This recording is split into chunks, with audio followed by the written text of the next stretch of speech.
well give them their charge, neighbor Dogberry. First, who think you the most desertless man to be constable? You obey Lord George Seacole, sir, for they can write and read. Come hither, neighbor Seacole.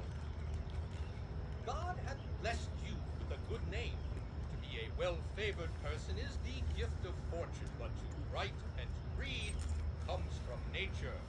Both which, Master Constable? You have, I knew it would be your answer. Well, you are thought to be the most senseless and fit man to be constable.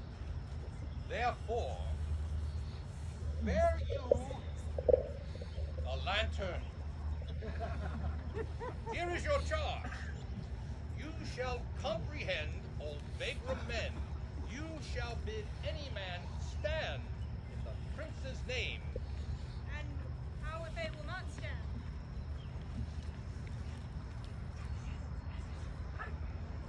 Why then, take no note of him, but let him go. But presently call the rest of the watch together, and thank God you are rid of a knave. If he will not stand when he is bidden, he is none of the prince's subjects. True, and they are to meddle with none but the prince's subjects.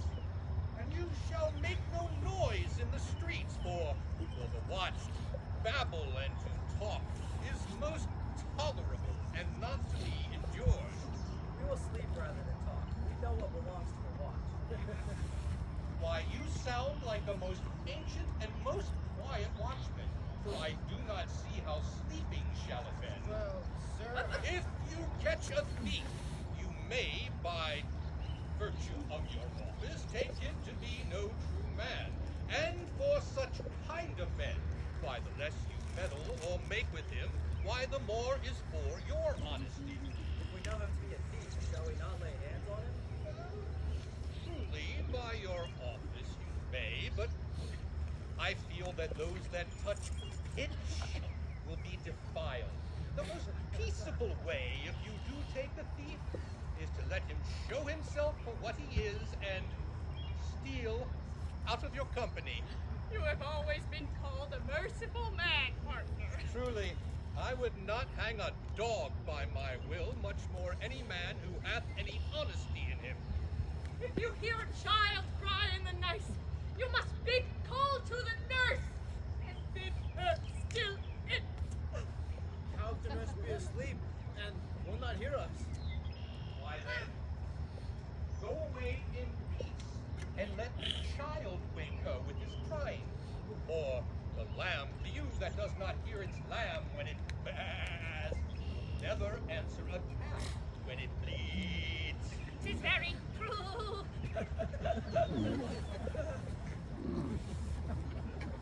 Here then is your final charge. You, constable, are to present the prince's own person. If you meet the prince in the night, you may stay him. Nay, my lady, I think they cannot. 5 shillings to 1 on it, with any man that knows the statutes he may stay him. Marry not if the prince be not willing. For the watch should offend no man, and it is an offense to stay a man against his will. By Our Lady, I think it be so. Well, masters, good night. And should there be any matter of weight chances, call up me.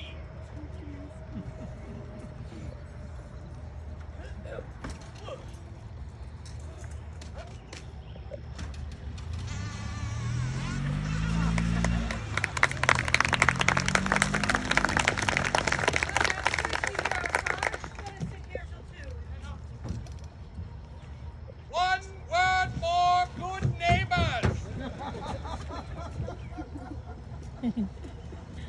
I pray you, keep watch over Senor Leonato's door, for the wedding being there tomorrow, there be great toil tonight. Adieu. Be vigilant, I beseech you!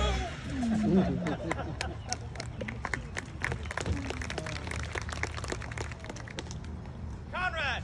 Peace, sir, not. Conrad, I say! Here, man, I am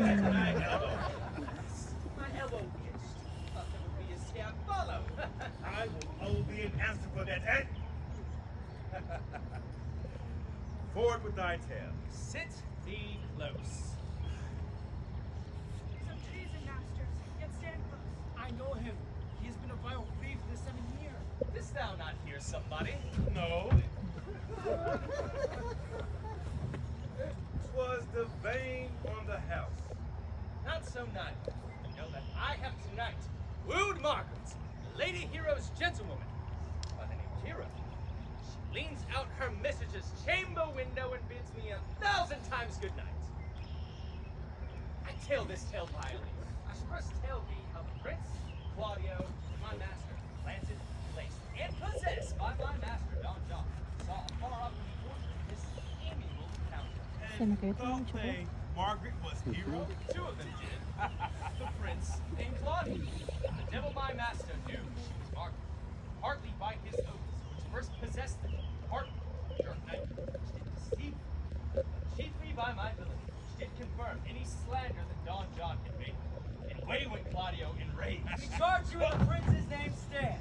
Call up the Grand Master Constable. We have here recovered the most dangerous piece of lechery that was ever known to the Commonwealth. Masters! You will be brought to the section. I warned you. Master! Never speak. We charge you let us obey you to go with us. We are likely to prove a goodly commodity being taken up by these men's bills. A commodity in question, I warrant you. Come, we'll obey you.